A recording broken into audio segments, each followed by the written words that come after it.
Við skulum núna skilgreina fyrirbærið punktur. Venjulega erum við ekkert að skilgreina hvað punktur og það getur flækst fyrir okkur aðeins að skilgreina punkt. En hér hef ég teiknað punkt og það er ákveðin grunnatriði sem þurfum að huga að þegar við erum að skilgreina punkt. Fyrir það fyrsta, hann hefur enga lögun. Það er ekkert sem segir að hann þurfi að vera hringlóttur. Það er nákvæmlega ekki neitt sem segir það.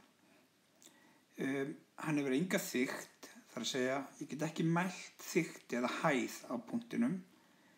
Hann hefur enga lengd, þannig að ég get ekkert mælt hérna lengdina þvert yfir. Hann hefur enga breidd, þannig ég get ekkert heldur mælt þá breidd. Hann hefur ekkert form, þannig að það er ekkert sem segir, eins og ég nefndi áðan, að hann væri svona fallega hringlóttur og hann hefur raun og veru ekkert útlit. Þannig að þetta fyrirbæri punkt er dálítið spes fyrirbæri. Þetta er til en hefur samt ekkert útlit og engan veginn hægt að mæla fyrirbærið, hvorki lengd né breidd né hæð. Þannig að punktur er raun og veru bara punktur.